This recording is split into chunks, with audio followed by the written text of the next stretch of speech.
Hello everyone, कैसे हैं आप सभी। तो एक बार मैं वैभव श्रीवास्तव आप सभी का फिर से स्वागत करता हूं आपके अपने यूट्यूब चैनल सक्सेस प्राइड पर। And sorry for the previous जो भी डिले हुआ है उसके लिए आई एम एक्सट्रीमली सॉरी। कुछ काम ऐसे आ जाते हैं जिनको हम अवॉइड नहीं कर पाते हैं, जिसके कारण से आपका ये लेक्चर थोड़ा सा डिले हुआ है। मुझे पता है कई सारे लोगों का एग्जाम्स भी है और वो इसी लेक्चर्स की उम्मीद में थे, तो उसके लिए भी I am extremely sorry. But मैं कोशिश करूंगा कि मोस्टली पोर्शन, जैसे कि अभी तक हमने 50% पोर्शंस कवर अप कर लिया है और जो बचा हुआ 50% पोर्शन है उसमें मैं कोशिश करूंगा कि आपका मोस्टली पोर्शंस यहाँ पर कवर अप हो जाए जिनसे एग्जाम में क्वेश्चंस पूछे जाते हैं। तो वो सारी चीज़ें यहाँ पर कवर अप करने की कोशिश कर रहे हैं, ठीक है। तो आज हम जो टॉपिक पढ़ने वाले हैं, हमारा कैनाल डिजाइनिंग का पार्ट चल रहा है और इसमें हम जो टॉपिक पढ़ने वाले हैं वो है हमारा डिजाइन ऑफ लाइंड कैनाल।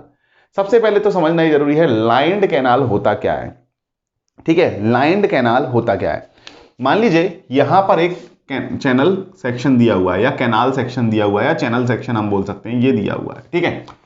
ये जो है सॉइल का बना है, अर्थ मटेरियल का बना है। तो यहां पर क्या होगा, जब पानी बहुत तेजी से जाएगा तो ये साइड से, जो ये साइड स्लोप वाला पोर्शन है, ये जो पोर्शन है इसको हम क्या बोलते हैं, साइड स्लोप। और इसको क्या बोला जाता है, बेड स्लोप। इसको क्या बोला जाता है, लॉन्गिट्यूडनल डायरेक्शन, इसको क्या बोला जाता है, बेड स्लोप या कैनाल बेड, और क्या बोला जाता है, कैनाल बेड, ठीक है। तो अगर हम बात कर रहे हैं बेड स्लोप या कैनाल बेड की, तो अगर ये सॉइल के बने मटेरियल होंगे तो इरोड हो जाएंगे।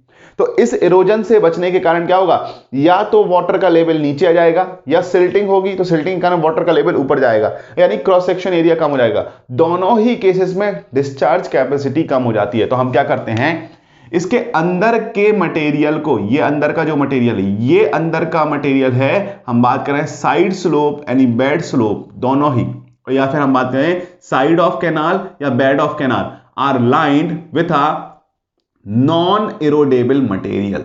क्या हम बात कर रहे हैं, एक ऐसे मटेरियल के साथ इसको लाइंड कर दिया, कवर कर दिया जाता है जिसको हम बोलते हैं नॉन इरोडेबल मटेरियल। क्या बोला जाएगा, नॉन इरोडेबल मटेरियल, मतलब ऐसा मटेरियल जो कि पानी के कारण इरोड नहीं होगा। और इरोड नहीं होगा तो ये वाली सरफेस नीचे नहीं आएगी और हेड कम नहीं होगा, और हेड कम नहीं होगा तो डिस्चार्ज कैपेसिटी सेम बना रहेगी, ठीक है। या फिर अगर मटेरियल इरोड नहीं हो रहा है तो उस पानी के साथ सिल्ट के कंपोनेंट आएंगे ही नहीं, सेडिमेंट आएगा नहीं, सेडिमेंट नहीं आएगा तो सेडिमेंट सिल्टिंग नहीं होगी, और सिल्टिंग नहीं होगी तो हमारी डिस्चार्ज कैपेसिटी सेम बनी रहेगी। तो हम एक ऐसे मटेरियल से बात कर रहे हैं, नॉन इरोडेबल मटेरियल से हमने कवर अप कर दिया, इसको ही हम क्या बोलते हैं, लाइंड कैनाल। कई बार इसको रिजिड बाउंड्री कैनाल भी बोला जाता है। क्या बोला जाता है, रिजिड बाउंड्री कैनाल, ठीक है। तो अगर हम बात करें रिजिड बाउंड्री, तो इसको हम क्या बोलते हैं, लाइंड कैनाल और rigid boundary canal, rigid boundary canal.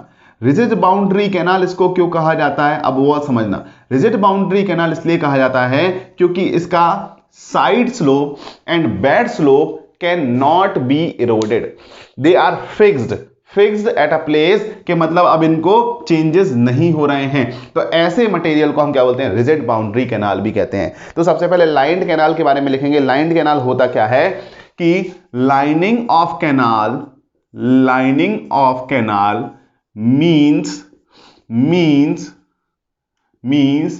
The side slope and bed of canal, and bed of canal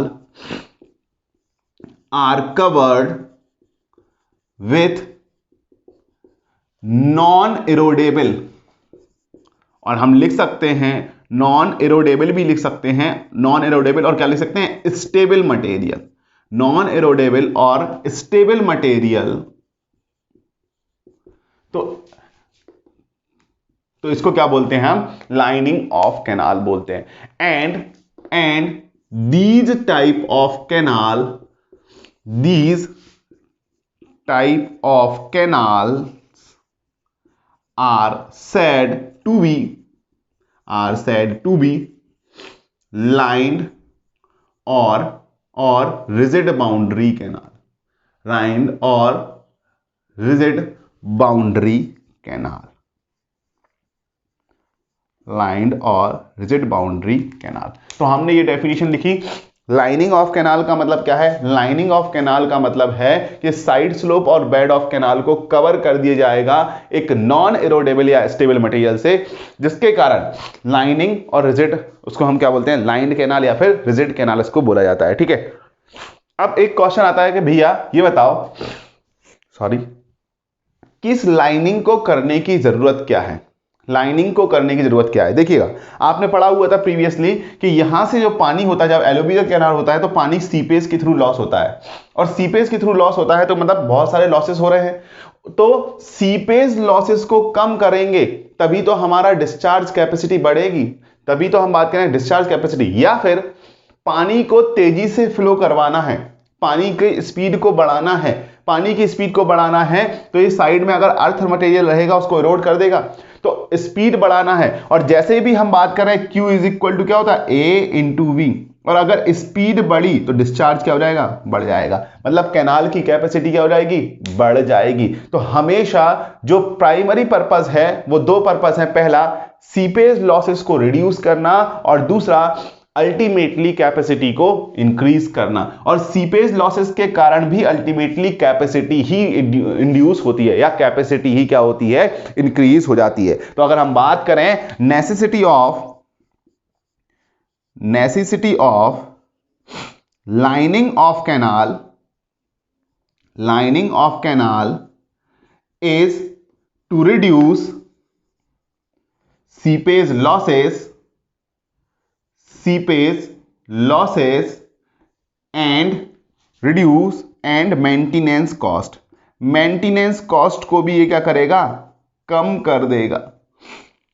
and also to increase the canal capacity या channel capacity by increasing velocity of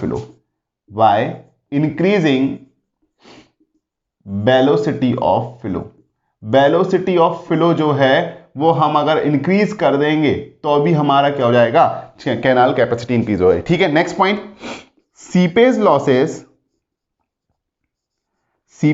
losses कितना, कई बार ये question पूछा गया है, seepage losses कितने प्रतिशत तक कम हो जाते हैं? Seepage losses are reduced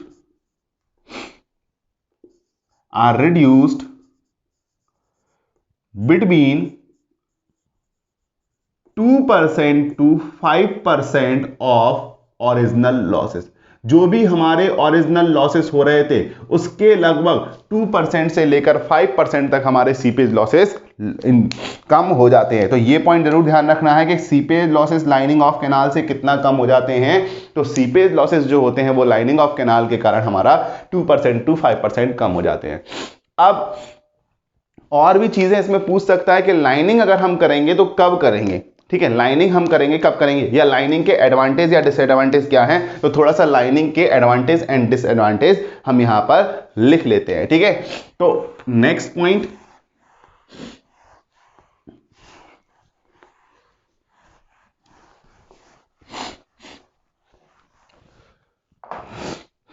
advantage of lining, advantage of lining, sorry, I'm extremely sorry for this।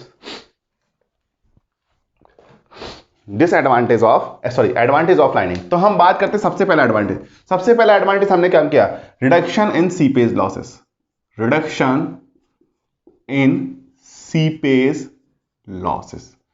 Seepage losses में हमने क्या किया? रिडक्शन। दूसरा, इंक्रीज इन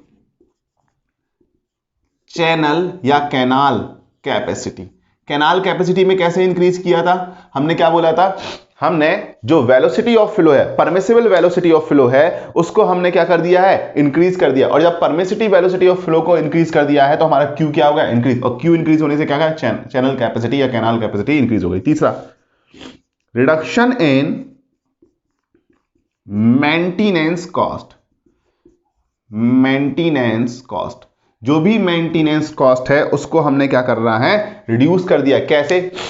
अब देखिएगा, अगर हमारा अनलाइंड कैनाल होती, ऐसी कैनाल होती जिसमें अर्थ मटेरियल होता, ठीक है, तो उसमें से बार बार सिल्टिंग होती, और जब सिल्टिंग होती तो सिल्ट को बार बार हमें वहां से निकालना पड़ता, सिल्ट को निकाल, तो वहां मैन पावर लगती या कोई मशीन लगती। जो यहां पर सिल्टिंग हो गई है, इस सिल्टिंग को निकाल, ये मान लीजिए सिल्टिंग हो गई है, तो इस सिल्टिंग को निकालने के लिए हमें क्या करना पड़ेगा, हमें करना पड़ेगा यहां पर इसको साफ सफाई करनी पड़ेगी, इसकी रेगुलर क्लीनिंग करनी पड़ेगी। और क्लीनिंग करने के पर्पज से अगर हम बात करें तो हमारा कुछ ना कुछ मेंटेनेंस हुआ उसका कि नहीं, मेंटेनेंस, क्योंकि ये सिल्टिंग क्या कर रहा था, क्रॉस सेक्शन एरिया को कम कर रहा है, और क्रॉस सेक्शन एरिया को कम कर रहा है तो अगेन डिस्चार्ज कम कर देगा, यानी Q is equal to A to B, तो हमारा डिस्चार्ज को क्या करेगा, कम करेगा। तो हमारा सिल्टिंग और स्कोरिंग की कंडीशंस में जो मेंटेनेंस हो रहा है, उस मेंटेनेंस कॉस्ट को भी एक बार में क्या कर रहा है, कम कर दे रहा है। तो ठीक है, तो हम बात कर रहे हैं कि ये मेंटेनेंस कॉस्ट को भी कम कर दे रहा है। ठीक है, नेक्स्ट क्या है, अगर हम बात करें तो मेंटेनेंस कॉस्ट को कम करने के कारण जो सीपेज लॉस हो रहा था, और सीपेज के कारण पानी कहां यार, ये मान लीजिए सीपेज हो रहा था, और सीपेज के कारण साइड में यहां पर कहीं पानी का भर जा रहा था, तो ये एरिया कैसा हो जा रहा था, वाटर लॉग्ड। और अगर सीपेज लॉसेस को कम कर दिया तो कहीं ना कहीं वाटर लॉगिंग को कम कर दिया या नहीं। तो हम बात करेंगे नेक्स्ट पॉइंट जो है prevention from water logging. Water logging से अगर हम बात करते हैं, हमारा प्रिवेंशन कर रहा है, prevention from water logging, water logging से भी हमें क्या कर रहा है, प्रिवेंट कर रहा है। तो लाइनिंग का एक और फायदा समझ में आया या नहीं। ठीक है, नेक्स्ट अगर मुझे बताओ, पहले जो कैपेसिटी जा रही थी वो सीपेज लॉसेस वगैरह के कारण डिक्रीज हो रही थी। ठीक है, अब लाइंड किया इसको, और लाइंड करने के बाद कैपेसिटी क्या हो गई, डिस्चार्ज बढ़ गया। तो डिस्चार्ज बढ़ गया तो पर क्यूबिक डिस्चार्ज में होने वाला, इरिगेशन होने वाला एरिया वो बढ़ जाएगा, कमांड एरिया भी बढ़ जाएगा या नहीं। तो हम बात करते हैं इंक्रीज इन कमांड एरिया, क्योंकि अगर डिस्चार्ज बढ़ रहा है तो डिस्चार्ज बढ़ने के कारण क्या होगा, उतना ही डिस्चार्ज जा रहा था, जो लॉसेस हो जा रहा था तो डिस्चार्ज कम था, उसके बाद लाइंड किया, डिस्चार्ज बढ़ा, और डिस्चार्ज बढ़ने से क्या हुआ, मतलब A इंटू V, तो कमांड एरिया भी क्या हो जाएगा, बढ़ जाएगा। एरिया भी क्या हो रहा है, क्योंकि डिस्चार्ज में चेंजेस आ रहे हैं तो कमांड एरिया में भी चेंजेस आएंगे। तो ये हमारे एडवांटेजेस थे, हमारे किसके, हमारे लाइनिंग ऑफ कैनाल के। ठीक है, दूसरी बार में और बात कर लेते हैं डिसएडवांटेज की। डिसएडवांटेजेस, अगर हम डिसएडवांटेजेस की बात करते हैं तो disadvantage of lining of canal की क्या है, तो पूरा लिख लेना, डिसएडवांटेज ऑफ लाइनिंग। अगर लाइनिंग के डिसएडवांटेजेस की बात करते हैं तो सबसे बड़ा डिसएडवांटेज हाई इनिशियल कॉस्ट। ठीक है, हाई इनिशियल कॉस्ट। अब देखो, अब मैं बता रहा हूं, जो ये मटेरियल है, ये है आपका लाइंड मटेरियल। क्या है, लाइंड मटेरियल। और लाइंड मटेरियल की अगर मैं बात करूं तो लाइंड मटेरियल कुछ भी हो सकता था, दैट इज एग्जांपल के फॉर्म में लें, कंक्रीट हो सकता है, ठीक है, टाइल्स हो सकते हैं, ठीक है, बर्न्ड ब्रिक्स हो सकते हैं, और ईटीसी, अगर हम बात करें ईटीसी तो ईटीसी में बहुत सारी चीजें वहां पर आ जाती हैं। ठीक है, अब कंक्रीट की बात की तो कंक्रीट की बात की पीसीसी हो सकता है, कंक्रीट की बात की प्लेन सीमेंट कंक्रीट हो सकता है, आरसीसी हो सकता है, या कंक्रीट के पेव्ड मटेरियल हुए। ठीक है, आप बर्न्ड ब्रिक्स की बात कर रहे हैं, बोल्डर्स भी हो सकते हैं। तो किसी भी तरीके का मटेरियल यहां पर लगाएंगे तो मटेरियल की फिक्सिंग प्रॉपरली होना चाहिए। मटेरियल ऐसा नहीं हो कि उतला पतला हो, मतलब एक सेटल्ड वे में मटेरियल यहां पर करना है, तो हमारा मटेरियल प्रॉपर होना चाहिए। ठीक है, और अगर कंक्रीट की है तो उसकी क्यूरिंग भी होना चाहिए, लेबर लगेगी या नहीं, तो लेबर लगेगी और मटेरियल भी लगेगा, तो हाई इनिशियल कॉस्ट है। इनिशियल कॉस्ट क्या होती है, हाई होती है। ठीक है, दूसरा construction period is longer, construction period is longer. अगर हम बात करें तो लॉन्गर कंस्ट्रक्शन पीरियड मिल रहा होता है। ठीक है, एज वेल तीसरा डिसएडवांटेज की बात करें, repairing is not easy, repairing is not easy, repairing work आसान नहीं होता है। मान लीजिए थोड़ा सा यहां का लाइन पोर्शन छूटा है, ठीक है, अगर थोड़ा सा लाइन पोर्शन खराब हो गया है तो उसकी जो रिपेयरिंग होगी वो रिपेयरिंग उतनी अच्छी भी नहीं हो पाएगी, क्योंकि पहली बात तो आइडेंटिफाई नहीं होता है, हमें पूरा चैनल सेक्शन देखना होता है कहां से लीकेज हो रहा है। कहां से लीकेज हो रहा है, पूरा चैनल सेक्शन चेक करना पड़ता है, और उसके बाद रिपेयरिंग भी उतनी आसान नहीं हो पाती है। मान ली कहीं दूर पे हुआ है, कहीं पास हुआ है, ये सब देखना पड़ता है, तो रिपेयरिंग इज नॉट इजी। तो हम बात कर रहे हैं यहां पर एडवांटेजेस, यहां पर डिसएडवांटेजेस। अब एक क्वेश्चन में लिख दिया, which of the following is not a advantage of lined canal, which of the following is not a advantage of lined canal?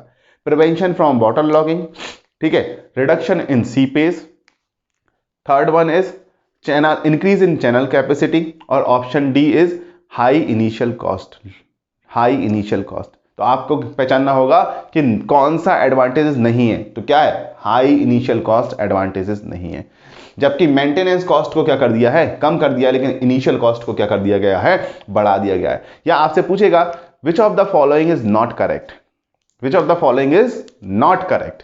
पहला, lining of canal increases seepage losses, lining of canal decreases maintenance cost, lining of canal, in lining of canal initial cost is higher, in lining of canal अगर हम बात करते हैं तो there is a prevention from water logging, there is a prevention from water logging। तो आपका answer क्या हो जाएगा, option number A, lining of canal increases the seepage losses. गलत बात है, वो क्या करता है, रिड्यूसेस द सीपेज लॉसेस। तो इस तरीके से एडवांटेजेस और डिसएडवांटेजेस पे आपके क्वेश्चंस बना करके पूछ सकता है, जो कि आपको आंसर करने होंगे। बट एक और क्वेश्चन पूछ सकता है कि भैया अगर इनिशियल कॉस्ट हाई है और यहां पर हम बात कर रहे हैं मेंटेनेंस कॉस्ट कम है, तो लाइनिंग ऑफ कैनाल कब प्रेफर करना चाहिए, प्रेफरेंस कब देनी चाहिए हमें? लाइनिंग ऑफ कैनाल की बात कर रहे हैं, तो लाइनिंग ऑफ कैनाल प्रेफर कब करना चाहिए? तो जब भी हम कोई भी काम करने जाते हैं तो हम सबसे पहले हैं सिविल इंजीनियर, तो हम क्या देखते हैं, हम जो इनपुट लगा रहे हैं, जितना पैसा लगा रहे हैं, उससे ज्यादा आउटपुट हमें मिलेगा या नहीं।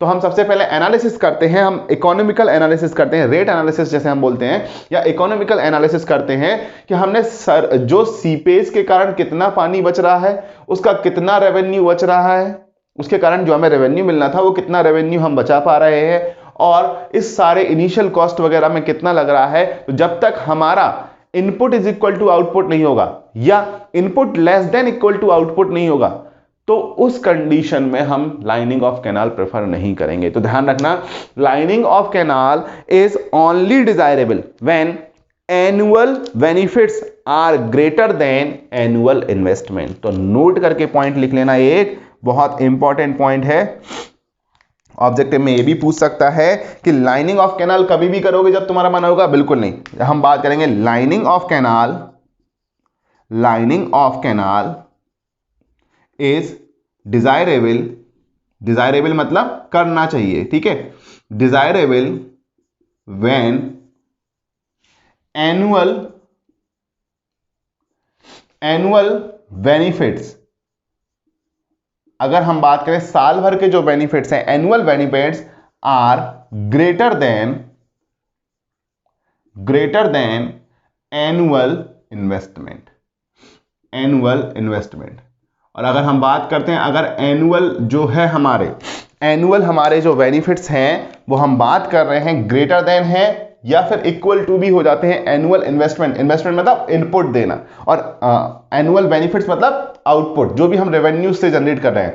तो अगर इस तरीके की कंडीशन होती है तभी हम बोलते हैं कि lining of canal is desirable है। तो इंपॉर्टेंट नोट्स है, कई बार पॉइंट बना करके इसको भी पूछ सकता है कि लाइनिंग ऑफ कैनाल कब प्रेफर करेंगे, जब कोई अर्थन मटेरियल होगा या किसी भी तरीके का होगा, नहीं सॉरी, लाइनिंग ऑफ कैनाल केवल और केवल तभी प्रेफर किया जाएगा जब एनुअल बेनिफिट्स जो हैं वो एनुअल इन्वेस्टमेंट से क्या होते हैं, ज्यादा होते हैं। उस कंडीशंस में हम क्या करते हैं, लाइनिंग ऑफ कैनाल प्रेफर कर रहे होते हैं। तो इतनी बातें सभी को समझ में आ गई हैं।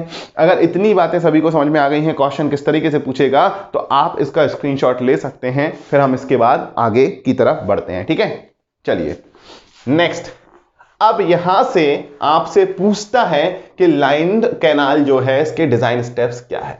तो अगर हम बात करें तो डिजाइन स्टेप्स क्या हैं, एक एक करके उनको भी हम डिस्कस कर लेते हैं कि हमारे डिजाइन स्टेप्स क्या है और किस तरीके से हमें उनको देखना है, ठीक है।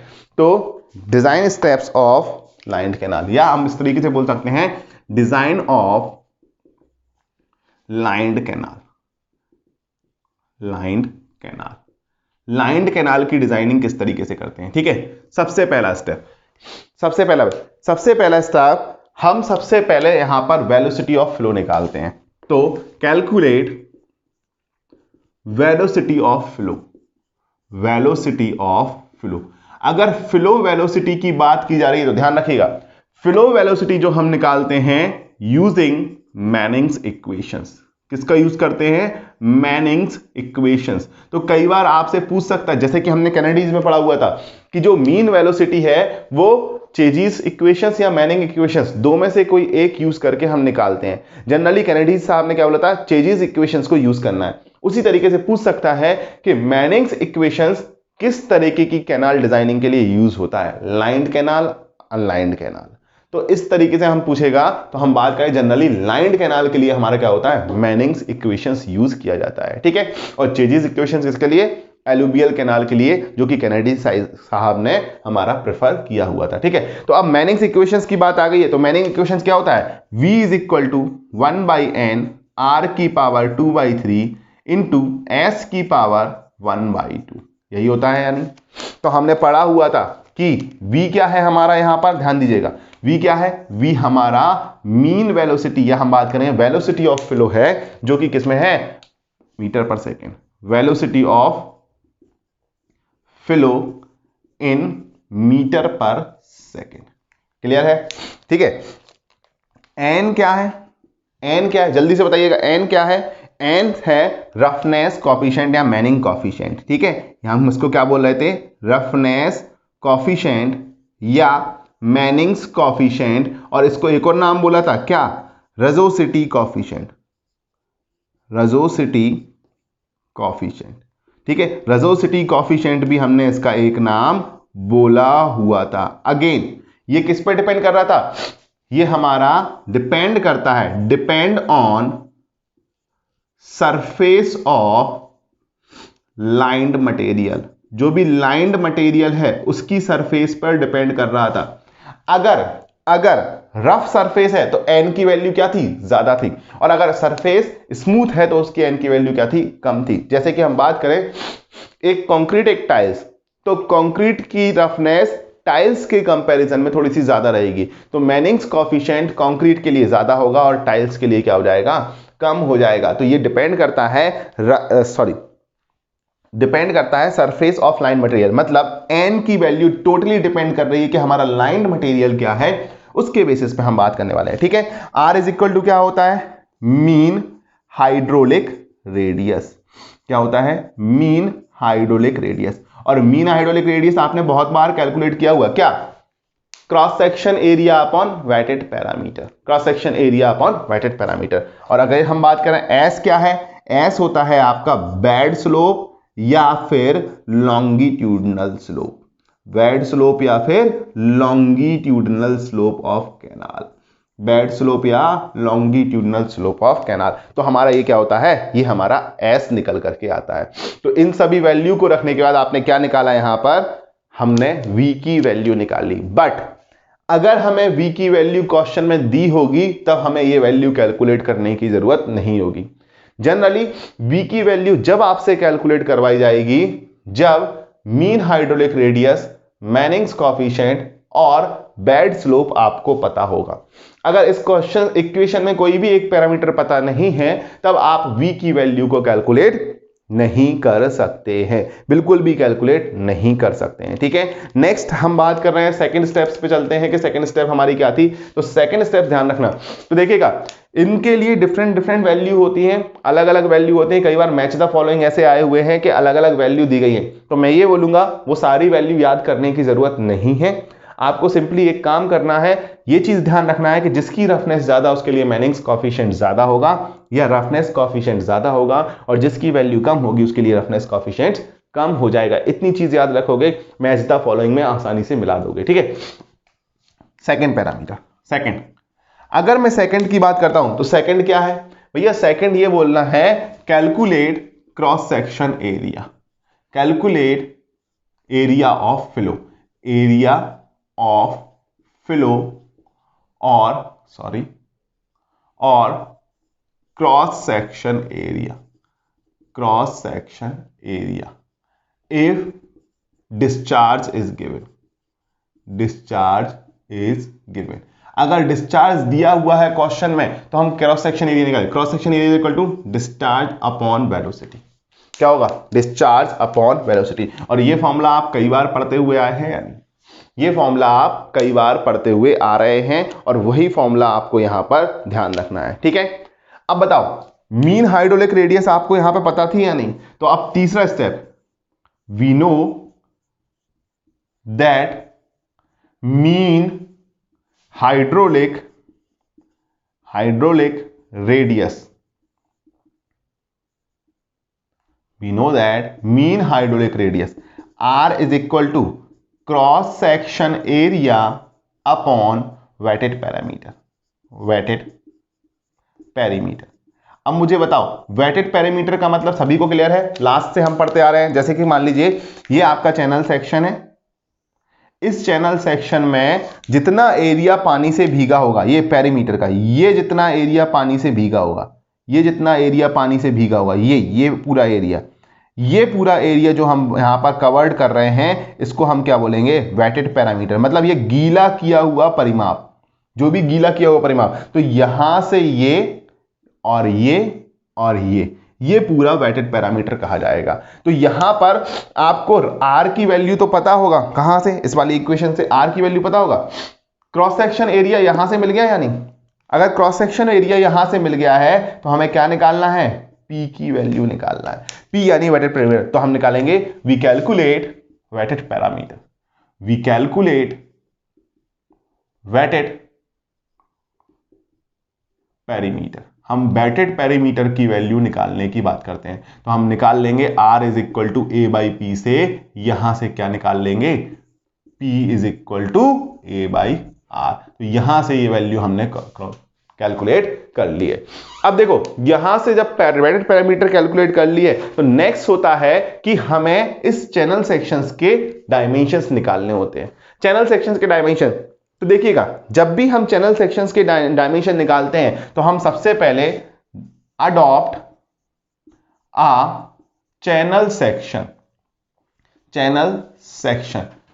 और ध्यान रखना यहां पर जनरली two types of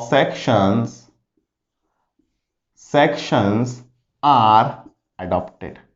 दो तरीके के सेक्शन अडॉप्ट किए जाते हैं। ठीक है, दो तरीके सेक्शन। पहला सेक्शन जो होता है, अगर हम बात करते हैं, राउंड बॉटम ट्राइंगुलर सेक्शन होता है। कौन सा होता है? Round bottom triangular section. एक होता है राउंड बॉटम ट्राइंगुलर सेक्शन, और इसी को ही दूसरा नाम बोलते हैं triangular section with round circular bottom. Triangular section with circular bottom. Circular bottom के साथ जो ट्राइंगुलर सेक्शन होता है उसको हम नाम देते हैं राउंड बॉटम ट्राइंगुलर सेक्शन। दूसरा जो सेक्शन अडॉप्ट किया जाता है वो किया जाता है राउंड बॉटम या round corner trapezoidal section.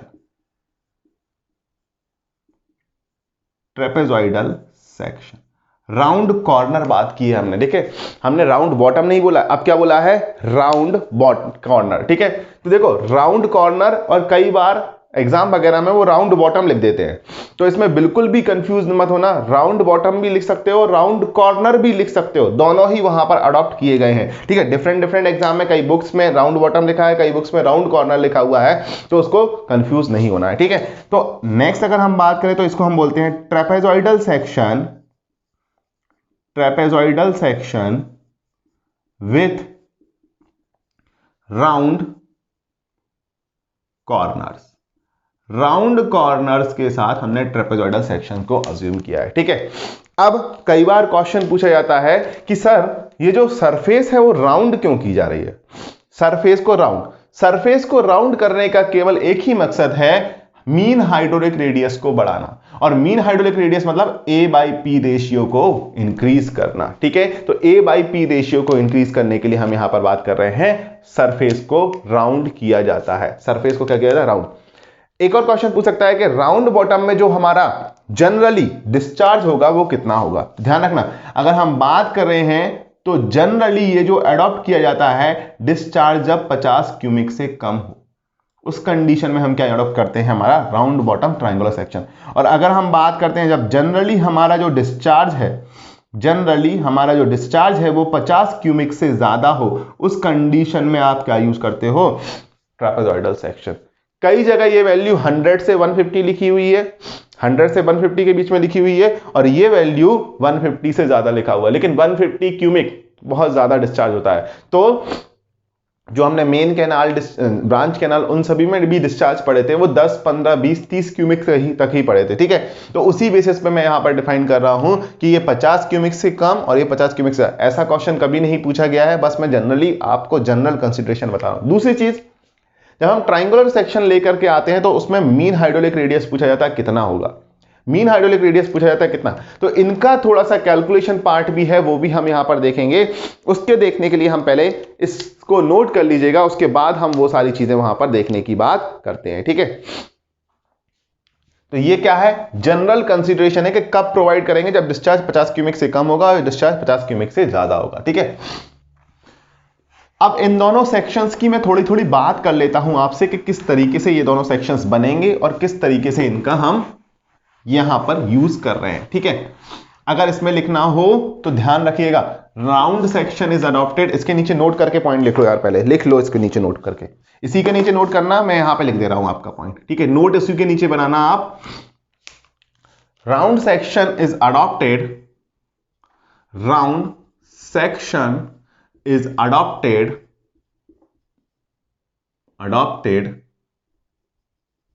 to increase A by P ratio. A by P मतलब cross section area upon wetted parameter ratio, और जैसे ही cross section area upon wetted parameter ratio बढ़ा, मीन हाइड्रोलिक रेडियस बढ़ी, और mean hydraulic radius अगर हम बात कर रहे हैं A by P रेशियो जो है वो बढ़ा, मतलब क्या बढ़ा है, मीन हाइड्रोलिक रेडियस बढ़ा, और मीन हाइड्रोलिक रेडियस बढ़ा तो बी की वैल्यू भी क्या हो जाएगी, बढ़ जाएगी, और बी की वैल्यू बढ़ा तो डिस्चार्ज कैपेसिटी क्या हो जाएगी, बढ़ जाएगी। सभी चीजें आपस में रिलेट हो गई हैं या नहीं, तो इसलिए हम ए बाई पी रेशियो को इंक्रीज करने के लिए राउंड सेक्शंस प्रोवाइड करने की बात करते हैं। राउंड सेक्शन प्रोवाइड करने की बात करते हैं तो कई बार क्वेश्चन पूछा जा सकता है कि लाइंड कैनाल के केस में हम राउंड सेक्शंस क्यों अडॉप्ट कर रहे हैं, या बॉटम पोर्शन को राउंड क्यों किया जा रहा है। देखो, कंप्लीटली राउंड नहीं किया जा सकता है क्योंकि उसका कंस्ट्रक्शन इतना इजी नहीं होगा, कंस्ट्रक्शन इजी नहीं होगा, इसलिए हमने बात की हुई है यहां पर कि नीचे का बॉटम पोर्शन से यहां पे कर दिया है या फिर कॉर्नर्स को राउंड कर दिया गया है। अब थोड़ा सा कैलकुलेटिव वर्क यहां पर देखते हैं हम कि इन दोनों सेक्शंस में किस तरीके से कैलकुलेटिव वर्क करना है। ठीक है, तो हम बात करें सबसे पहले राउंड बॉटम ट्राइंगुलर सेक्शन। ठीक है, यहां पर मैं बात कर रहा हूं राउंड कॉर्नर्स, या बॉटम भी लिख लेना कोई दिक्कत नहीं है, या बॉटम भी लिख सकते हो, कई जगह बॉटम लिखा हुआ है। ठीक है, ट्रेपेजॉइडल सेक्शन, सॉरी। ठीक है, अब देखो यहां पर हमने बनाया एक ट्राइंगुलर सेक्शन, ये क्या किया, लेकिन इस ट्राइंगुलर सेक्शन को कंप्लीट ना ले जा करके यहां पर एक हमने राउंड पोर्शन यहां पर इस तरीके से बना देते हैं। तो ये जो पोर्शन है ये इस तरीके से ना बन करके इस तरीके से राउंड, तो देखो triangular round bottom triangular section हो गया, यानी राउंड बॉटम ट्राइंगुलर सेक्शन। अगर सपोज यहां पर ये वाटर का लेवल है तो यहां पर देखो ये राउंड सेक्शन हुआ तो इसका ये यहां पर रेडियस होगा या नहीं, ये रेडियस, और रेडियस को अगर मैं डेप्थ y मान लेता हूं, डेप्थ ऑफ फ्लो y के बराबर मान लेता हूं, तो ये y के बराबर हो गया पूरा सेक्शन, क्योंकि ये सर्कुलर है तो ये y रेडियस है, तो y रेडियस पूरा इस तरीके से घूमते जाएगा या नहीं, ये इस पॉइंट से, सेंटर पॉइंट से जाएगा। तो अगर हम बात करते हैं, अगर ये सेंटर पॉइंट से घूमता हुआ जा रहा है तो ये जो एंगल है मैंने बोल दिया ये थीटा बन रहा है, और ये भी एंगल कितना बन रहा है, थीटा।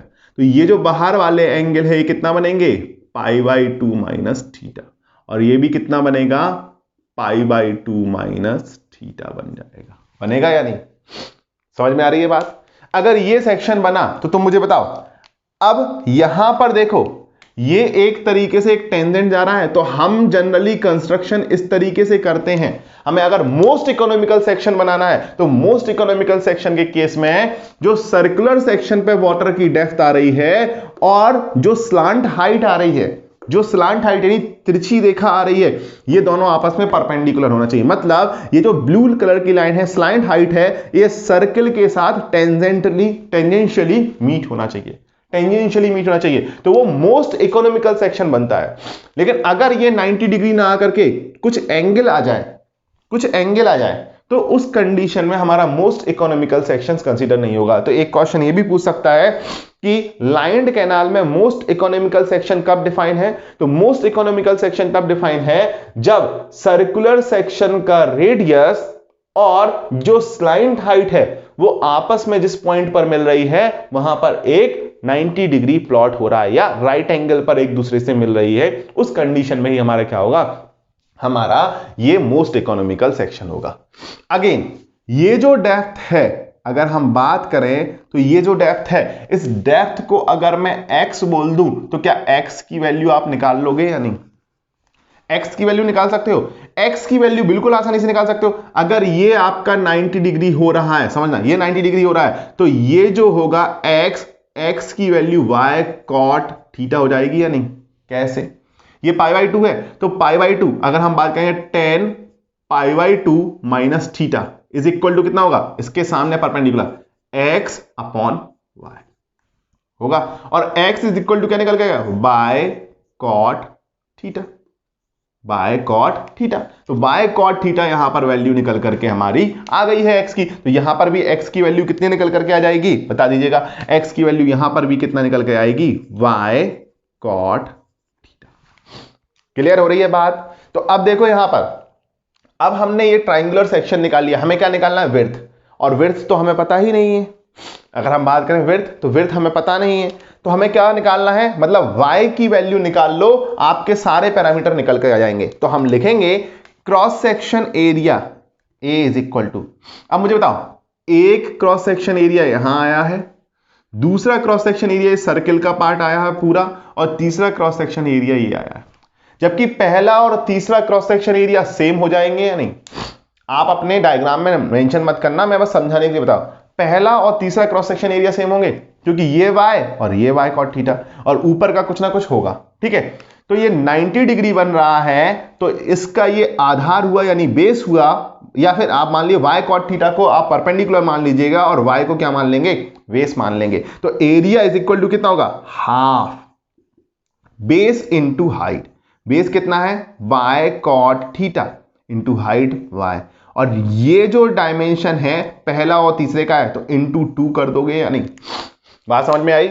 एक ट्राइंगल का हमने क्या निकाला? एक ट्राइंगल का एरिया कितना? Half y cot theta into y cot theta into y plus into 2। क्यों किया? क्योंकि पहला और तीसरा सेम है, पहला और तीसरा क्या है? सेम है। प्लस सर्किल का, अगर हम सर्किल की बात करें तो तुम मुझे बता दो 2 पाई में सर्किल का कितना एरिया आएगा? क्या पाई बाय स्क्वायर एरिया आएगा? y इसका रेडियस है तो पाई आर स्क्वायर, इतना ही एरिया आएगा।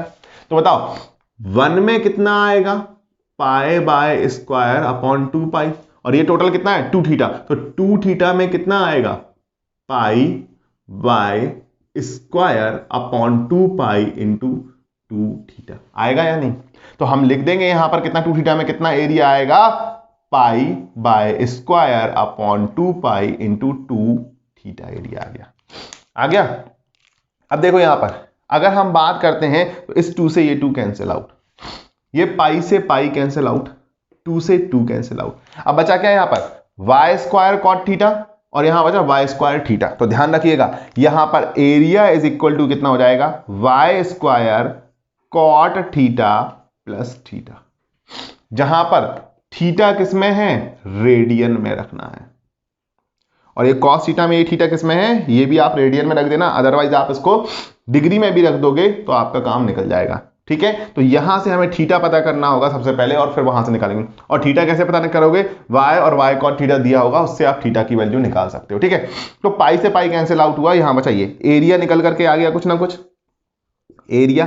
तो थोड़ा सा आप इसको भी ध्यान रख सकते हो, ऑब्जेक्टिव में अगर कॉम्प्लिकेशन चीज पूछना है तो ये पूछ सकता है। ठीक है, यही वगैरह एग्जाम में। ठीक है, अब हम निकालते हैं wetted parameter P is equal to, अब वेटेड पैरामीटर कितना, y cot theta, y cot theta एक बार और दूसरे वाले के इंटू 2, y cot थीटा अगर हम बात करें इंटू 2 प्लस सेकंड, ये पहले वाले का हो गया है पेरीमीटर वेटेड वाला, और तीसरे वाले का हो गया y cot थीटा इंटू 2 दो बार।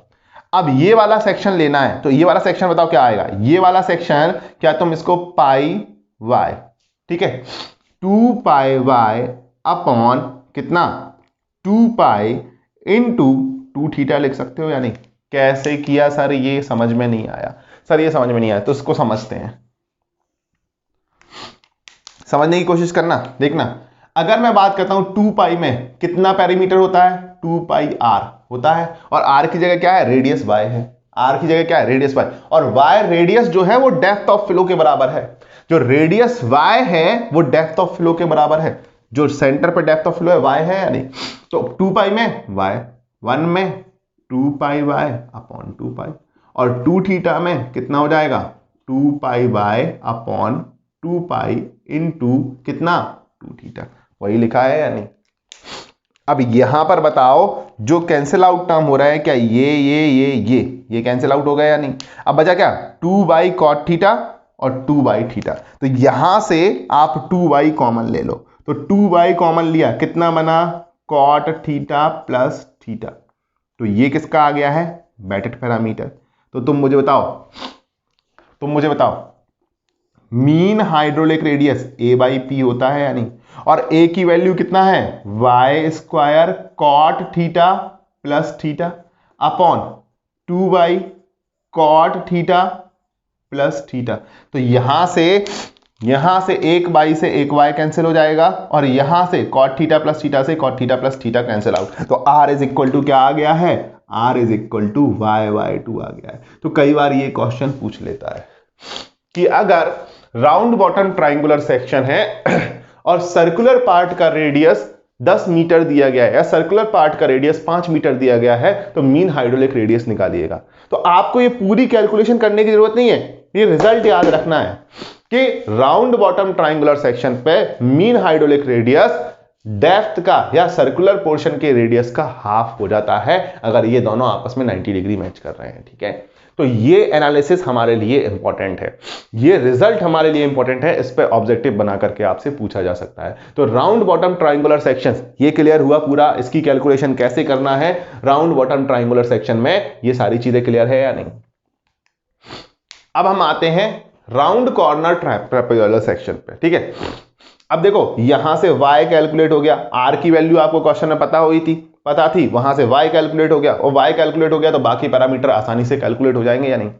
नेक्स्ट एक और चीज बताना भूल गया, अगर हमें यहां पर साइड स्लोप मानना है तो साइड स्लोप अज्यूम करना पड़ता है। तो अगर हम बात करें, कभी भी बात की गई कि साइड स्लोप कितना अज्यूम करना है, तो हम लिखेंगे दोनों में ही अज्यूम साइड स्लोप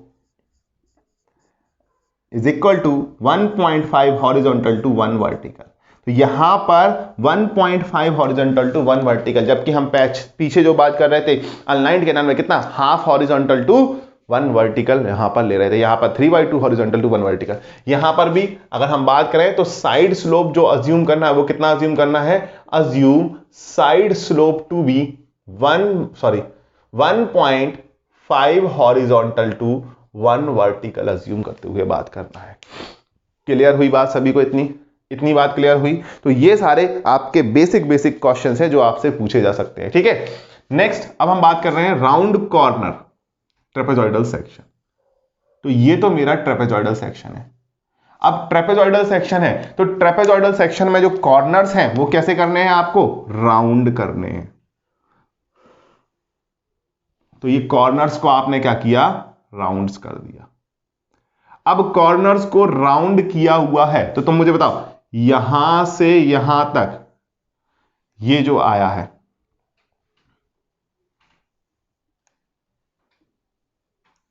यहां से यहां तक, ये अगर y है तो ये भी y हो गया रेडियस या नहीं, ये हो गया या नहीं।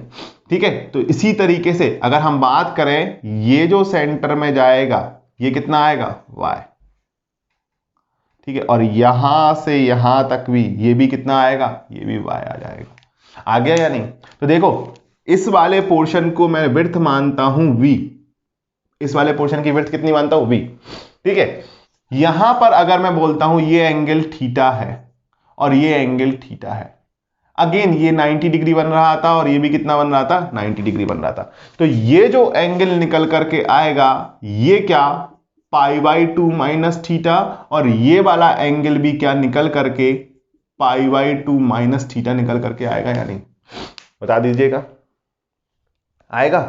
तो अगर मैं बात करता हूं यहां पर जो सेक्शन बन रहे हैं वो सेक्शन क्या क्या बन रहे हैं, एक सेक्शन, दो सेक्शन, तीन सेक्शन, चार सेक्शन और 5। तो अगर हम बात करें 1 इज इक्वल टू 5 हो रहा है और 2 इज इक्वल टू 4 हो रहा है, 3 अकेला बन रहा है। और 3 क्या है, 3 एक रेक्टेंगुलर सेक्शन है b इंटू बाय डिस्टेंस का, है या नहीं। अरे बात समझ में आ रही है या नहीं। ठीक है, तो ये राउंड कॉर्नर्स किया है। अगेन जो सर्कुलर पोर्शंस है वो इस वाले पोर्शन के साथ 90 डिग्री पर मिलने जा रहा है, ये 90 डिग्री, यहां पर भी कितना मिलेगा, ये 90 डिग्री के साथ मिलने वाला है। ठीक है, तो अगर ये 90 डिग्री के साथ मिलने वाला है तो ये पोर्शन मैंने बोल दिया x, और again x is equal to y cot theta लिख सकता हूं सिमिलरली ट्रायंगुलर की तरह।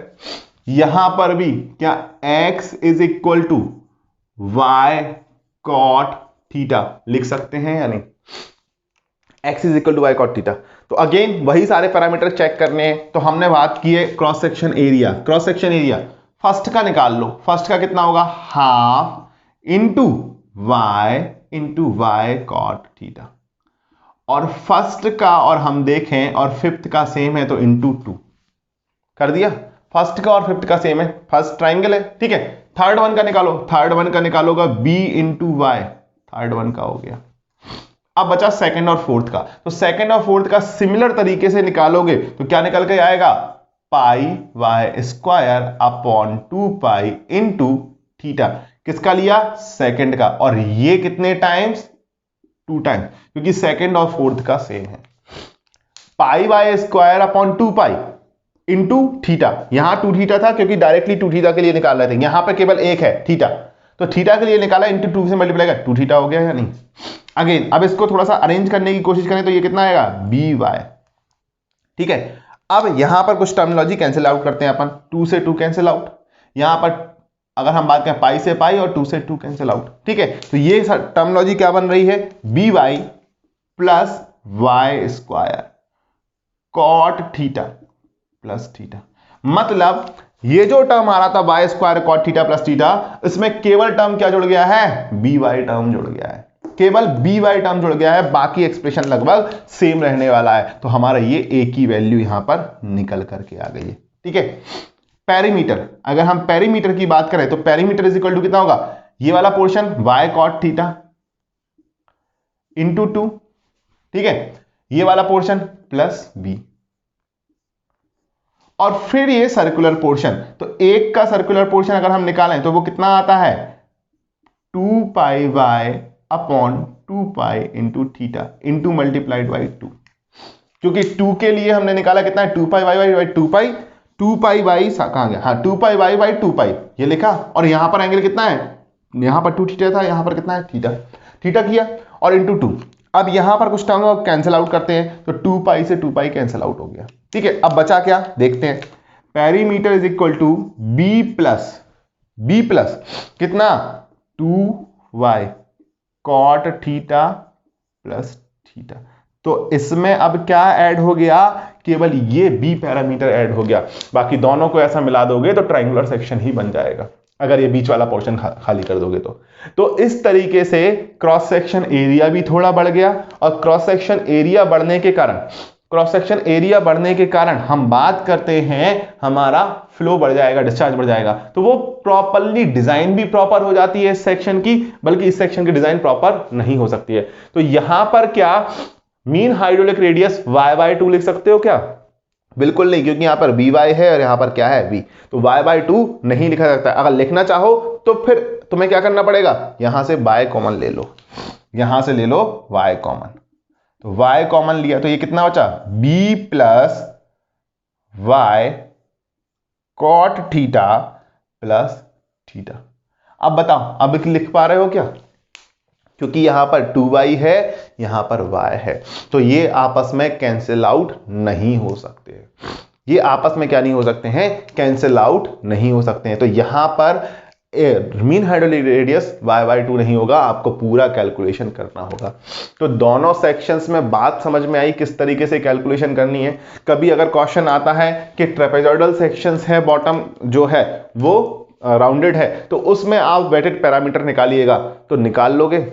वेटेड पैरामीटर कैसे निकालना, एक सिंपल क्वेश्चन, एरिया पूछे, एरिया निकालना है, सारे पैरामीटर दिए, एरिया निकाल लोगे किस तरीके से निकालना है। और अगर मीन हाइड्रोलिक रेडियस पूछे तो दोनों का रेशियो निकाल करके यहां पर आप आंसर्स दे सकते हैं। ठीक है, अब आप सोच रहे होंगे सर आपने ये जो टर्म्स बनाया है ये ऊपर तक बनाया है और पानी का लेवल केवल यहीं पर लिया हुआ है, तो ध्यान रखना ये जो स्पेस होता है इसको बोला जाता है फ्री बोर्ड। जैसे कि तुम पानी की बोतल लेते हो तो पानी की बोतल क्या टॉप तक भरी हुई रहती है, नहीं, पानी की बोतल क्या होती है, थोड़ा सा खाली रहता है, क्यों, उसकी सेफ्टी के लिए थोड़ा सा खाली छोड़ दिया जाता है। तो अगर हम बात करें जो पोर्शन खाली छोड़ा जाता है, जो पोर्शन खाली छोड़ा जाता है उसको ही हम क्या बोलते हैं, फ्री बोर्ड बोलते हैं। उसी तरीके से कैनाल में फुल सप्लाई पे ना चला करके, क्योंकि यहां पर अगर पानी ऊपर तक आ गया तो काफी सारे ड्रॉबैक हो सकते हैं, इसलिए कुछ पोर्शन को खाली छोड़ा जाता है, उसको हम क्या बोलते हैं, फ्री बोर्ड बोल दिया जाता है। तो आईएएस स्पेसिफिकेशन के अकॉर्डिंग फ्री बोर्ड के लिए कुछ वैल्यू दी गई है, वो फ्री बोर्ड के लिए वैल्यू क्या दी गई है उसको हम यहां पर मेंशन करने की कोशिश करते हैं। ठीक है, तो हम लिखते हैं कुछ आईएएस स्पेसिफिकेशंस की वैल्यू जो कि हमसे ऑब्जेक्टिव में पूछी जाती हैं। ठीक है, जो कि हमसे ऑब्जेक्टिव में पूछी जाती हैं, वो आईएएस स्पेसिफिकेशंस की वैल्यू क्या है यहां पर हम उनको डिस्कस कर लेते हैं। चलिए, ठीक है, आईएएस स्पेसिफिकेशन की वैल्यू अगर हम बात करते हैं तो क्या है, IAS specification for lined canal.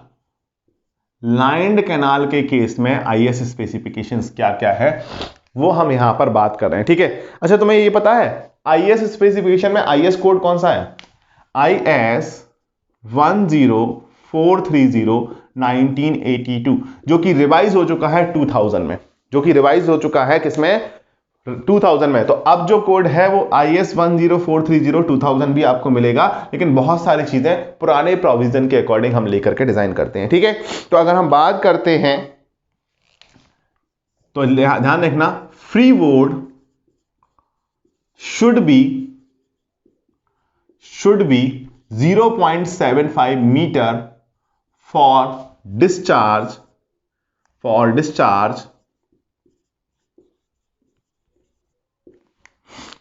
greater than 10 cubic,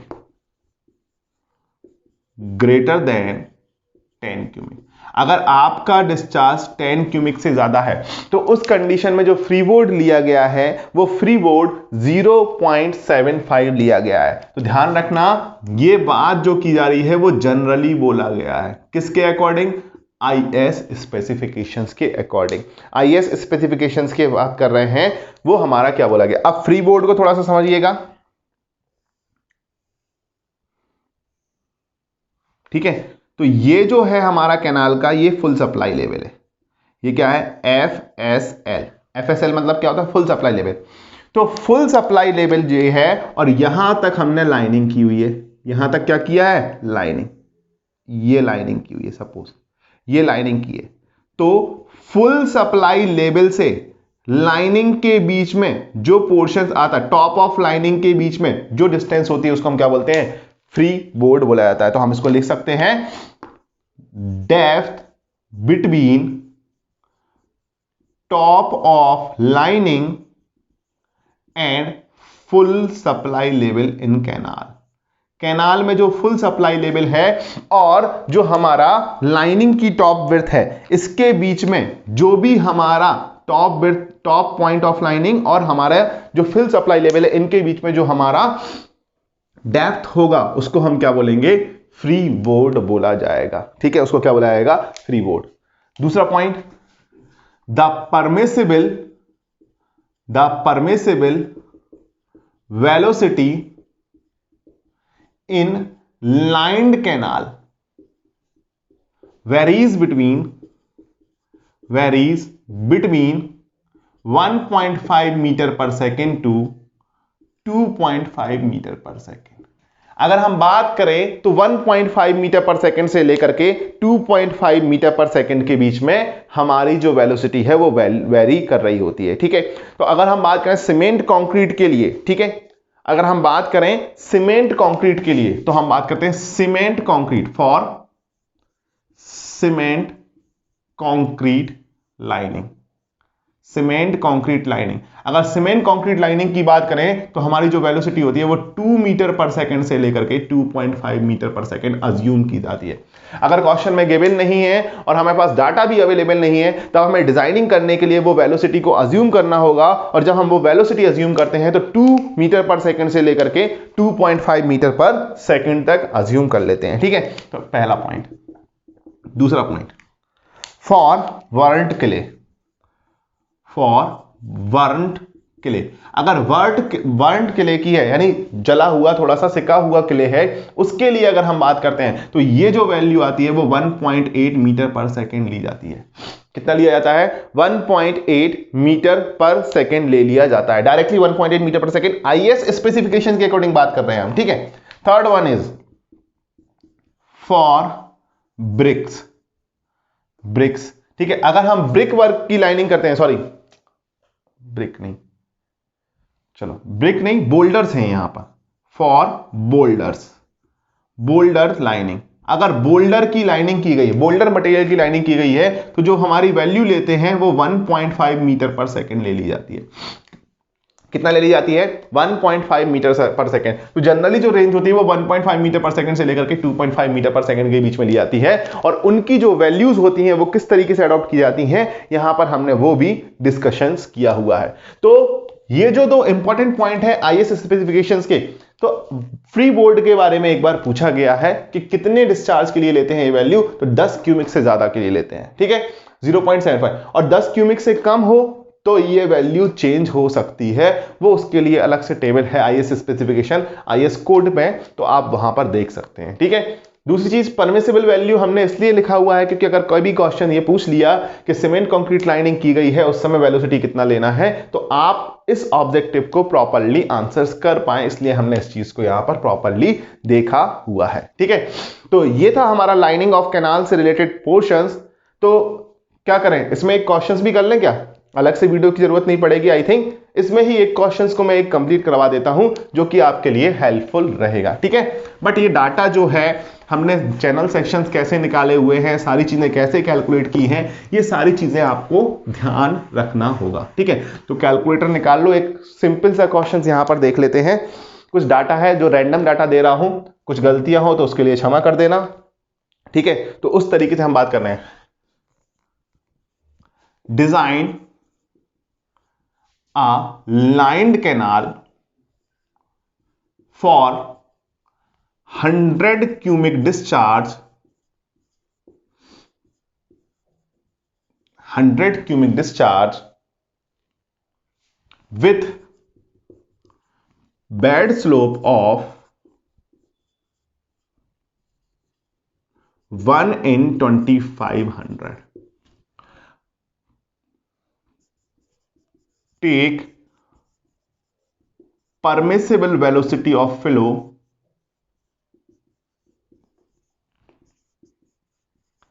as 2 metre per second, n यानी मैनिंग्स कॉफिशिएंट या रफनेस कॉफिशिएंट 0.013, और क्या दे दूं इसमें, देखो s की वैल्यू दे दी गई है, n की वैल्यू दे दी गई है, v की वैल्यू दे दी गई है। ठीक है, अब बचा क्या, अब एक बात बची है क्या, साइड स्लोप।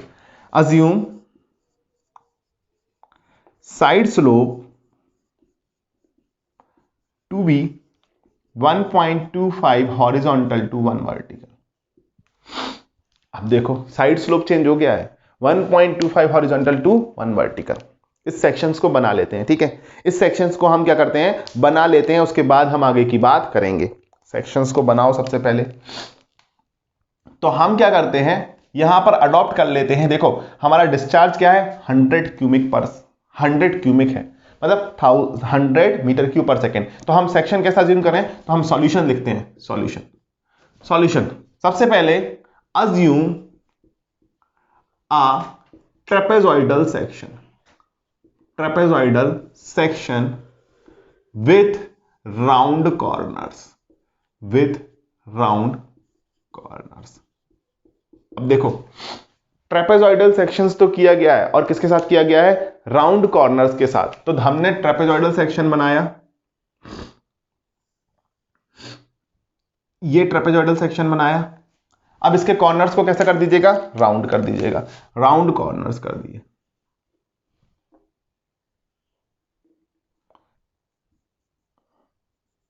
ये राउंड कॉर्नर्स हो गए, ठीक है। ये डेप्थ जो हो गई वो y हो गई है, यहां पर भी ये कितना हो गया, y हो गया है, ये भी कितना y, और ये भी y, ठीक है।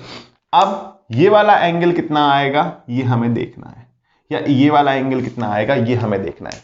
अब देखो वहां पर हम बात कर रहे थे थीटा, और जब हम थीटा की बात कर रहे थे तो वो हमें कुछ यहां से मिल जा रहा था। अब देखो साइड स्लोप की बात करना, ध्यान देना, यहां पर ये साइड स्लोप है। साइड स्लोप कितना है आपका, ये है साइड स्लोप। और अगर साइड स्लोप में बात करें तो ये जो सेक्शन है वो कुछ इस तरीके से आ रहा है, ये y है, ये पूरा y cot थीटा था आपका, और ये वाला सेक्शंस जो आपका दिया है 1/25 हॉरिजॉन्टल टू 1 वर्टिकल दिया है। तो ये tan थीटा हो गया। तो tan theta is equal to कितना हो गया है, 1/1.25 हुआ या नहीं। अच्छा मुझे बता दो 1/1.25 हुआ या नहीं। अगर ये वैल्यू थीटा आपने बोल दी है तो ये वैल्यू यहां से थीटा निकल करके आएगी या नहीं, और ये कितना हो जाएगा 90 माइनस थीटा, π/2 माइनस थीटा। नहीं आया समझ में, थोड़ा सा नाम लिख देते हैं, ठीक है। तो यहां पर मैं इसको नाम दे देता हूं m, इसको नाम दे देता हूं n, और इसको नाम दे देता हूं q, सॉरी q मत दो यार, m n और z दे देते हैं, ठीक है। तो हमने जो ये सेक्शन बनाया है ये बनाया m n और z, ये सेक्शन हमने यहां पर बना लिया है m n और z, ठीक है। m n और z सेक्शन बनाया है, तो ये वाला एंगल थीटा हुआ, तो ये थीटा हुआ, तो ये थीटा, और ये कितना π/2 थीटा। तो ये एग्जैक्टली एंगल थीटा निकल करके आएगा या नहीं। और थीटा इज इक्वल टू हम यहां से डिफाइन कर लेंगे कि थीटा हमारा कितना होने वाला है। तो कैलकुलेटर निकाल लो भैया, और कैलकुलेटर निकाल के थीटा की वैल्यू बता दो। थीटा की वैल्यू कितना होगा, tan इनवर्स 1/1.25। तो theta is equal to 38.65 degree आ गया। थीटा इज इक्वल टू कितना आया,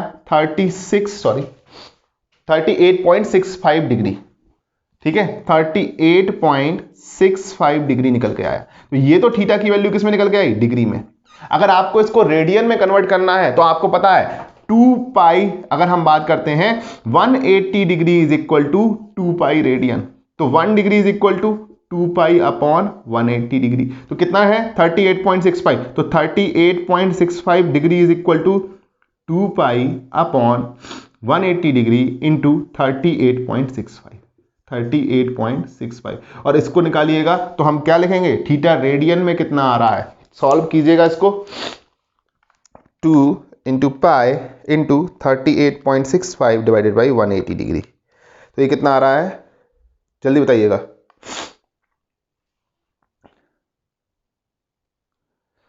कुछ गड़बड़ हो गई क्या।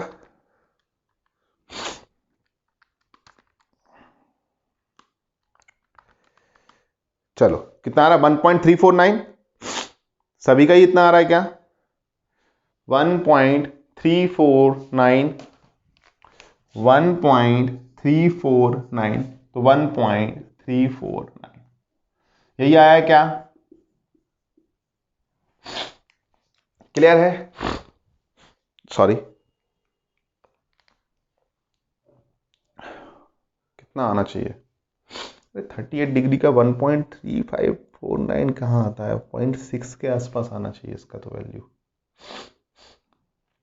180 degree, sorry 180 degree is equal to pi होता है, ना कि 2 पाई। वही मैं बोल रहा हूं कि इसका 0.6 के आसपास आता है value.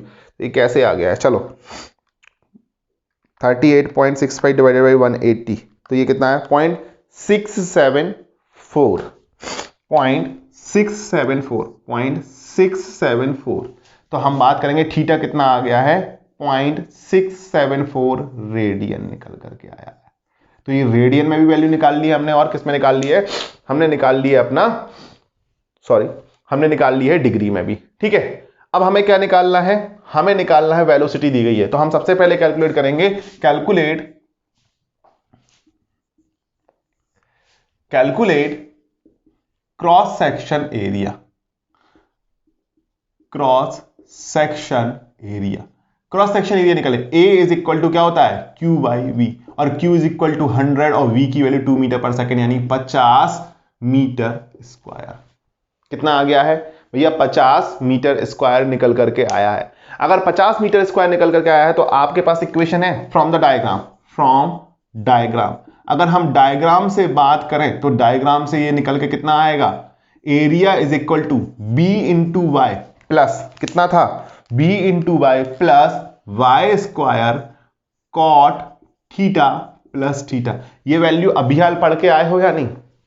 Area is equal to B by plus by square cot theta plus theta. ये वैल्यू पढ़ के आए हो अभी हाल या नहीं? बस इसमें थीटा और कॉट थीटा की वैल्यू रख दीजिएगा, तो एरिया का जो इक्वेशन बन के आएगा 50 is equal to B into y plus y square cot कितना है? 38.65 डिग्री प्लस 0.674। इसको सॉल्व करेंगे अपन, कितना आ रहा है? 1 डिवाइडेड बाई 10, 38.65 प्लस 0.674, तो 1.924। तो 50 is equal to b y plus 1 point कितना बोला था? 1.924 वाई स्क्वायर। Equation number 1। तो हमारे पास दो अननोन है। एक अननोन क्या है? हमारी विड्थ है, और एक अननोन है हमारी डेप्थ ऑफ फ्लो। दो चीजें अननोन है, तो हमने 50 b y plus 1.924 y square एक इक्वेशन बना ली। दूसरी इक्वेशन किससे बनेगी? Wetted perimeter. तो हम निकालेंगे वेटेड पेरीमीटर। अगर हमने वेटेड पेरीमीटर निकाल लिया है, ठीक है, वेटेड पेरीमीटर क्या है? P इज इक्वल टू कितना है? B प्लस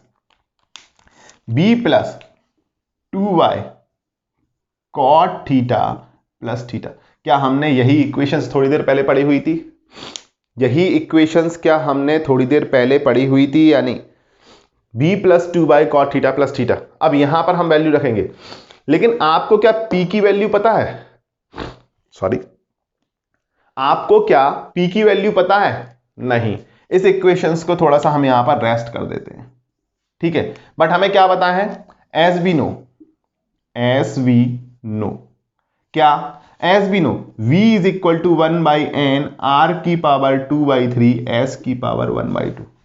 यहां से वैल्यू V की वैल्यू कितना? 2 metre per second, 1 by 0.013, R की वैल्यू 2/3 और S की वैल्यू कितना है? 1/2500 की पावर 1/2।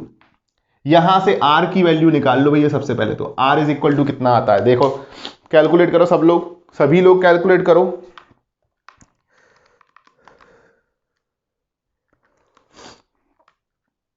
सॉरी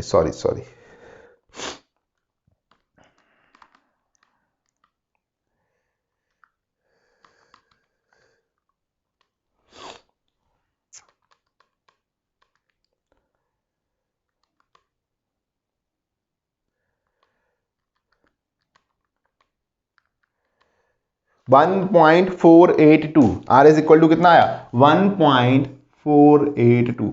R की वैल्यू निकल आई या नहीं?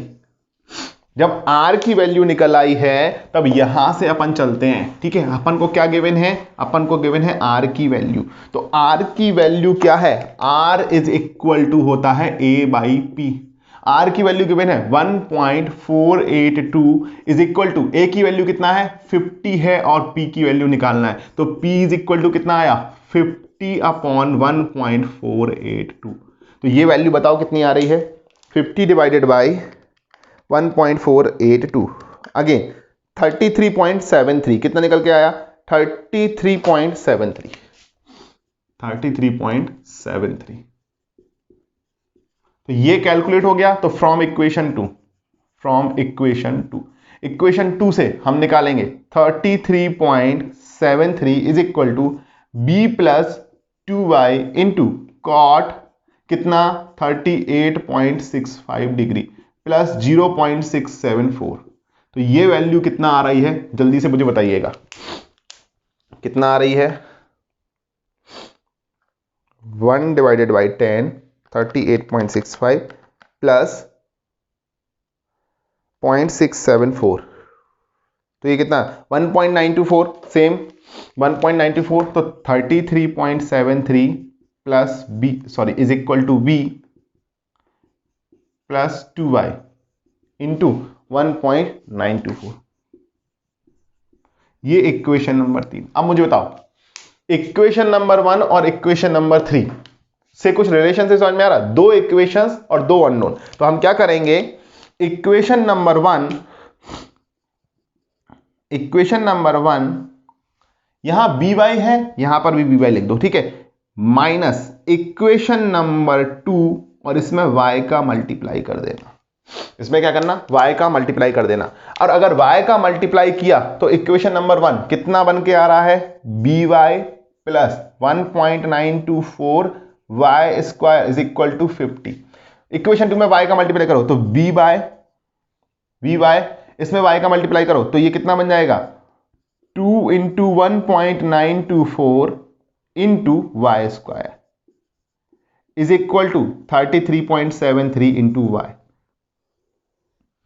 इसको माइनस कर दीजिएगा यहां पर माइनस, तो ये माइनस हो गया।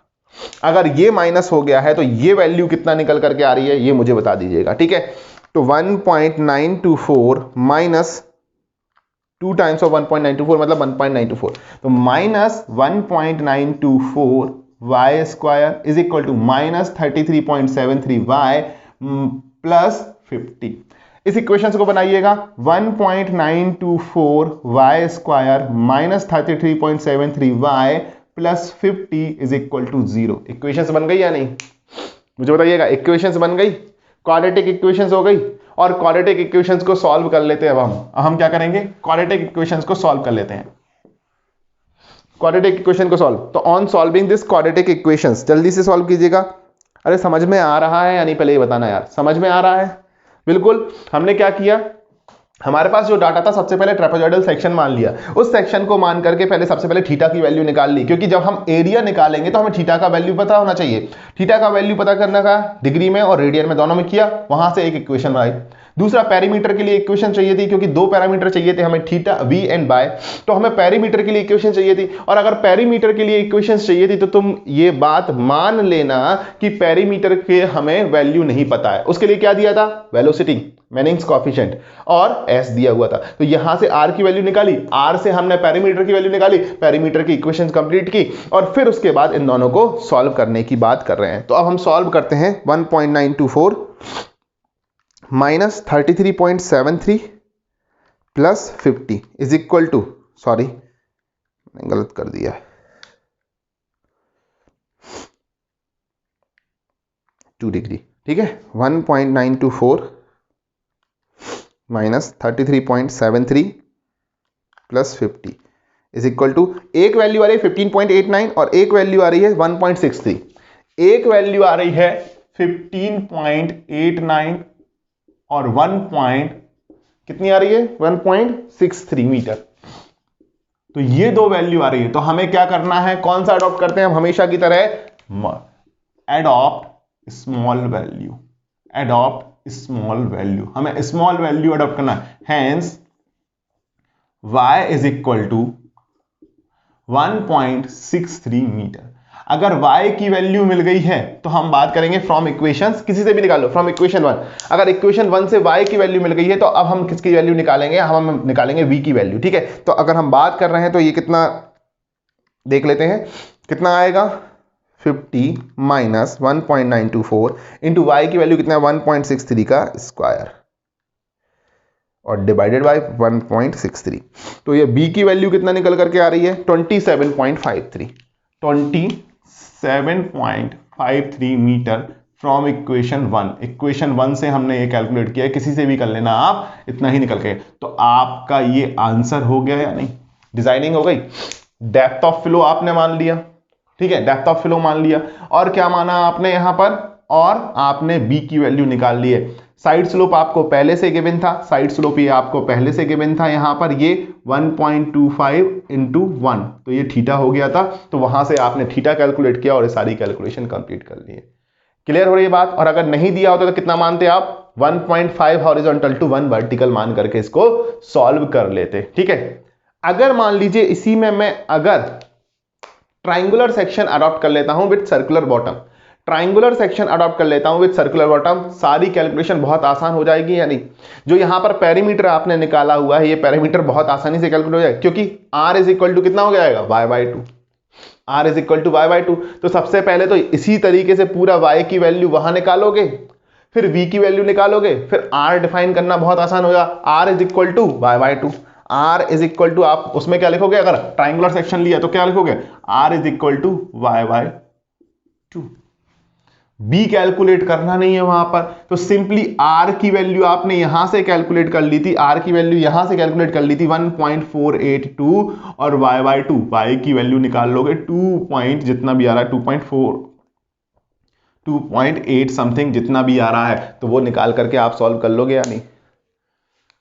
अगर यहां से 2.9 समथिंग आ जाएगा तो 2.9 वो विड्थ निकल आए, सारा क्वेश्चन बिल्कुल आसान हो गया या नहीं। तो मैंने एक बार आपको हिंट दे दी है कि यहां पर ट्रायंगुलर सेक्शन मानोगे तब किस तरीके से करना है, वो आपको हिंट दी हुई है। बाकी ट्रेपेजॉइडल सेक्शन से किस तरीके से कैलकुलेट करना है ये हमने बात की हुई है। तो आज का लेक्चर हमारा लाइन्ड कैनाल की डिजाइनिंग के बारे में था, उसके डिजाइन पैरामीटर हमने देखे, उसके ऊपर एक क्वेश्चन हमने देखा कि उस क्वेश्चन को कैसे सॉल्व करना है, और इन द लास्ट अब जो बचा हुआ है वो कैनाल क्रॉस सेक्शंस के बारे में बचा हुआ है कि कैनाल क्रॉस सेक्शन क्या होता है, और वाटर लॉगिंग भी इसी चैप्टर में हम कवर करेंगे, जो कि हम अपने नेक्स्ट वीडियो में कंप्लीट कर लेंगे। तो thank you so much, thank you for joining the sessions. अगर आपको कहीं भी ऑडियो वीडियो क्वालिटी में कोई भी प्रॉब्लम है, प्लीज मेंशन इट, हम उसको रिफॉर्म करने की कोशिश करेंगे, और आपका फीडबैक हमारे लिए मैटर करता है, ठीक है। तो प्लीज मेंशन करते रहिएगा, कभी भी कोई इश्यूज होते हैं अपने डाउट्स क्वेरीज को भेजते रहिएगा। साथ ही साथ टेलीग्राम चैनल ज्वाइन कीजिएगा और टेलीग्राम डिस्कशन ग्रुप भी ज्वाइन कीजिएगा, आपके डिस्कशन के लिए है। वहां पे मैं करंट अफेयर्स भी डेली प्रोवाइड कर रहा हूं, वो भी आपके लिए हेल्पफुल होगा, ठीक है। तो thank you so much, thank you for joining the sessions.